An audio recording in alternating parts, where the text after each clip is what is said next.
আমার মানুষ দরকার নেই, মেরে শেষ করে দেব। ইযাববিহুনা আবনাআকুম ওয়া ইস্তাহয়ুনা নিসাআকুম। ফেরাউন কি করেছিল? জীবিত মায়ের পেট চিরে ছেলে সন্তানগুলোকে হত্যা করেছিল।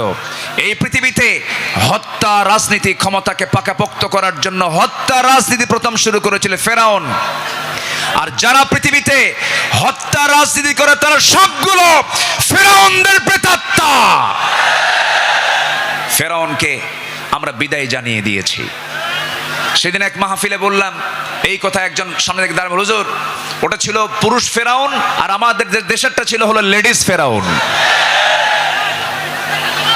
সম্মানিত ভাইয়েরা, আমার নবীজির যে আদর্শের দিকগুলো আমি আলোচনা করতে চাচ্ছি, নাম্বার 2 হচ্ছে আমার নবী হচ্ছেন 1 নম্বর বিশ্ব শ্রেষ্ঠ চরিত্রের তিনি অধিকারী। নাম্বার 2 হলো আমার নবীজির সালাত ছিল সবার চাইতে কম না বেশি? তিনি সেজদা দিয়েছেন কম না বেশি? সবচেয়ে বেশি সেজদা দিয়েছেন মুহাম্মাদুর রাসূলুল্লাহ। মুহাম্মাদুর রাসূলুল্লাহ তিনি বলেছেন ওয়াজুইলা কুররাতু আইনি ফিস সালাহ। রাসূলের কাছে নামাজ ছিল হলো চক্ষু শীতলকারী। নাসাই শরীফের হাদিস। সম্মানিত ভাইয়েরা, আমার নবীজির নামাজ ছিল অনেক লম্বা। তিনি যখন নামাজে দাঁড়িয়ে পড়তেন লম্বা সময় নিয়ে নামাজ পড়তেন। সেজদায় যখন যেতেন তার চোখের পানি এত পড়তো যায় নামাজ ভিজে যেত। এবং তিনি যখন কাঁদতেন হাদিসে এসেছে তার কান্নাটার আওয়াজ এমন হতো চুলার উপরে পানি গরম দিলে যেমন টকবকের একটা আওয়াজ হয়, আমার নবীজি যখন কাঁদতেন তখন টকবক করা পানির মতো আওয়াজ হতো আমার নবীজির মুখ থেকে। তিনি এত কাঁদতেন, অথচ তার জীবনের কোনো গুনাহ ছিল না। তিনি কাঁদতেন অঝরে ঝাড়ায়, সেজদায় পড়ে পড়ে ঘন্টার পরে ঘন্টা। কোন এক রাতের আধারে আমার নবীজি সেজদায় পড়ে কাঁদতেছেন, পাশে বসে আছেন আম্মা জান আয়েশা সিদ্দিকা রাদিয়াল্লাহু তাআলা আনহা। আমার নবীজি লম্বা সময় সেজদার মধ্যে পড়ে আছেন, তিনি সেজদা থেকে মাথা ওঠান না। নবীজির কোনো আওয়াজ নাই, নবীজির কোনো শব্দ নাই। ঘন্টা পার হয়ে যায়, আম্মা জান আয়েশা মনে করছেন রাসূল বুঝে ইন্তেকাল করলেন কিনা। নবীজির গায়ে চিমটি কাটলেন, চিমটি কাটার সঙ্গে সঙ্গে তিনি নড়ে উঠলেন। সালাম ফেরা শেষ হলো। রাসূল বলছেন আয়েশা তুমি আমাকে চিমটি কাটলে কেন? হুজুর আপনি নড়াচড়া করেন না, আমি আপনাকে চিমটি কেটে বুঝলাম আপনি জীবিত আছেন কিনা। রাসূল বলছেন আয়েশা রে, কাল হাসরের ময়দানে আল্লাহ যদি আমাকেও পাকড়াও করেন পার পাওয়ার আমারও কোনো উপায় থাকবে না, কিন্তু ইল্লা ইয়াতাগাম্মাদানি আল্লাহ, কিন্তু আল্লাহ পাক আমাকে রহমতের চাদর দিয়ে আমাকে আবৃত রাখবেন। জোরে বলি সুবহানাল্লাহ। নবীজি ছিলেন নাম্বার 3 সর্বশ্রেষ্ঠ সম পালনকারী। তিনি সারা জীবন প্রতি সোমবার এবং বৃহস্পতিবার তিনি সম পালন করতেন। আমার নবীজি তু'রাদুল আ'মালু ইয়াওমাল ইসনাইন ওয়াল খামিস ফাউহিব্বু আন ইউ'রাদা আমালি ওয়া আনা সাইম। আমার নবীজির সোমবার এবং বৃহস্পতিবার তার রোজা কখনো বাদ হতো না। শাবান মাসে সবচেয়ে বেশি তিনি রোজা পালন করেছেন। যুবকরা, যৌবনকে কন্ট্রোল করতে হবে। তোমার যৌবন নষ্ট করা যাবে না। তোমার চরিত্র সাইয়েদনা ইউসুফের মতো হতে হবে।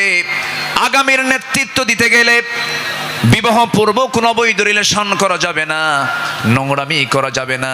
কিছু যুবক আছে দেখতে পাবে গার্লস স্কুলের সামনে যায় কিছু যুবক আছে ইতিমের মতো বসে থাকে। আছে না? কিছু আছে না? নাই? ইতিমের মতো বসে থাকে, বাপও নাই মাও নাই। না, তোমার এগুলো করা যাবে না। তোমার সামনে বহু কাজ পড়ে আছে। আলিয়া তোমাকে ডাকবে, লাইলি তোমাকে ডাকবে।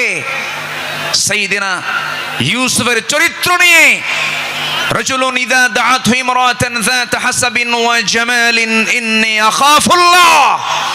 যখন তোমাকে কোনো সুন্দরী নারী যখন প্রেমের প্রস্তাব দেবে, কুপ্রস্তাব দেবে, তুমি বলে ফেলবে আমি কাকে ভয় করি?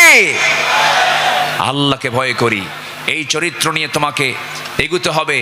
তোমার যৌবনকে কন্ট্রোল করার জন্য যদি কষ্ট হয় তোমার খুব বেশি, প্রয়োজনে রোজা রেখে দেবে। বলেছেন মুহাম্মদ সাল্লাল্লাহু আলাইহি ওয়াসাল্লাম, চরিত্রকে ধ্বংস করা যাবে না। ইউরোপ আমেরিকার সবচাইতে বড়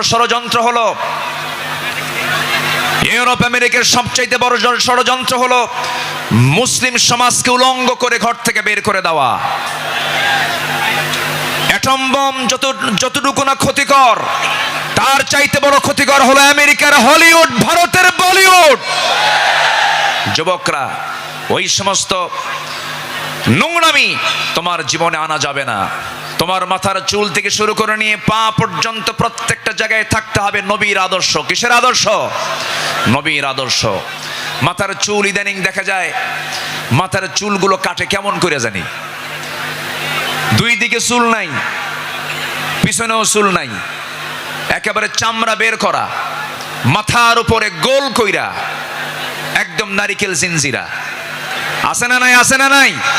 একদম গোল করে রেখে দেয়। যখন বলা হয় এই ছেলে তুমি যে মাথার চুলটা এরকম করে রাখছো, এই মডেলটা পাইছো কোথায়? হুজুর বুঝবেন না, মেসি। তুমি কে? নেইমার। তুমি কে?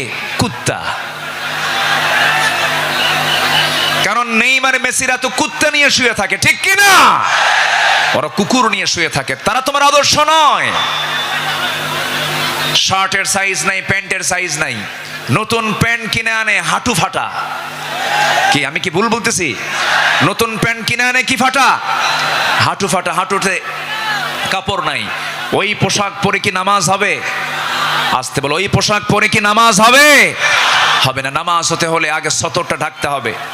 অনেকদিন আগে এক মসজিদে ঢুকলাম, আমি নামাজ শুরু করব, ঢুকেই তো 2 রাকাত নামাজ। আমাদের দেশে বিভিন্ন মসজিদে লেখা থেকে লাল বাতি জ্বলাকালীন অবস্থায় নামাজ নিষেধ। এটা মানবেন না। আমার নবীজির সুন্নাহ যদি মানেন তাহলে মসজিদে ঢুকেই কয় রাকাত নামাজ পড়েছেন মুহাম্মদ সাল্লাল্লাহু আলাইহি ওয়াসাল্লাম। তো আমি ভিতরে ঢুকে নামাজ শুরু করবো, দেখি সামনে এক যুবক নামাজে দাঁড়াইছে, এরকম একটা প্যান্ট আর শার্ট নিয়া। তো ভাবলাম দেখি ওর নামাজটা আগে দেখি।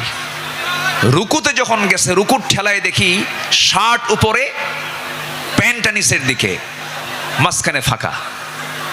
তো ভাবলাম এই তো রুকুর হাল, সেজদায় যে কি হবে আল্লাহ জানে। সেজদায় যখন গেছে তখন দেখি প্যান্ট খুইলা আন্ডার প্যান্ট বের হইছে। এই হলো পোশাকের হাল। এই জাতীয় কোনো পোশাক যুবকরা পরবে না। তোমার সূরত এবং সিরাত হতে হবে নবীর আদর্শে উজ্জীবিত, নবীর আদর্শের মতো হতে হবে, নবীর আদর্শকে লালন করতে হবে। সম্মানিত ভাইয়েরা, নাম্বার 4, আমার নবী ছিলেন অশেষ দানশীলতার শ্রেষ্ঠ একটা উদাহরণ। তিনি বেহিসাবি দান করতেন, কিচ্ছু রাখতেন না, সব দিয়ে দিতেন দিন প্রতিষ্ঠার সংগ্রামে। আমার নবীজির ইন্তেকালের সময় হয়ে গেল, নবীজি দুনিয়া থেকে বিদায় নেবেন। আম্মা জান আয়েশার উরুর উপরে মাথা রেখেছেন। নবীজি যে কোনো মুহূর্তে দুনিয়া থেকে বিদায় নেবেন। এমন সময় বলছেন, আয়েশা রে, আমি মনে হয় দুনিয়া থেকে বিদায় নেব, আমার মনে হয় বিদায় লগনটা চলে আসছে, যে কোনো মুহূর্তে মালাকুল মউত চলে আসবে। দেখো তো আমার ঘরের মধ্যে কোনো কিছু আছে নাকি। গোটা ঘর তালাশ করে কয়েকটা স্বর্ণের টুকরা বের হলো। আমার নবীজি হাতের তালুতে নিয়ে বললেন, আয়েশা, এতটুকুন সম্পদ আমি রাখতে চাই না, এতটুকুন সম্পদ আমি একামতে দিনের কাজে আমি দান করে দুনিয়া থেকে বিদায় হতে চাই। আমার নবীজি 2 হাতে দান করেছেন। নাম্বার 5 হলো পৃথিবীর সবচাইতে শ্রেষ্ঠ সৎ, প্রেমময় এবং সৎ ন্যায়পরায়ণ স্বামী ছিলেন। আম্মা জান আয়েশা বলেন, রাসূল আমাকে এত পরিমাণ ভালোবেসেছেন, রাসূল বলেছেন শরীর খাবার যেমন শ্রেষ্ঠ, আমার স্ত্রী হলো সবার মধ্যে শ্রেষ্ঠ। আমি আয়েশাকে দারুণ ভালোবাসি। আমার নবীজি একজন আদর্শ স্বামী ছিলেন, শ্রেষ্ঠ স্বামী ছিলেন। আমার নবীজির চারিত্রিক গুণ নিয়ে যদি আমরা আলোচনা করতে যাই, গোটা রাতেও শেষ হবে না, কেউ কোনোদিন শেষও করতে পারবে না। কারণ তার চারিত্রিক সনদ আল্লাহ পাক নিজে দিয়েছেন। আর তার চরিত্র হলো কানা খুলুকুহুল কোরআন, তার চরিত্রই হলো কোরআনে কারীম। জোরে বলি সুবহানাল্লাহ। আমার নবী নাম্বার 6, তিনি ছিলেন একজন অলংকারিত শ্রেষ্ঠ বাবা। এমন বাবা পৃথিবীতে আর খুঁজে পাওয়া যাবে না। রাসূল 4 মেয়ের বাপ ছিলেন। কয় মেয়ের বাপ ছিলেন বলেন? আস্তে কয় মেয়ের বাপ ছিলেন? আল্লাহ পাক আমাকেও আপনাদের দোয়ায় 4টা মেয়ের বাবা আমাকে বানিয়েছেন। এত আস্তে আলহামদুলিল্লাহ বললেন, বিয়ে কি আপনি দিবেন নাকি? একটু জোরে বলেন না আলহামদুলিল্লাহ। হ্যাঁ, 4টা মেয়ের বাবা ছিলেন মুহাম্মদ সাল্লাল্লাহু আলাইহি ওয়াসাল্লাম। নবীজি মেয়েদেরকে বিয়ে দিয়েছেন।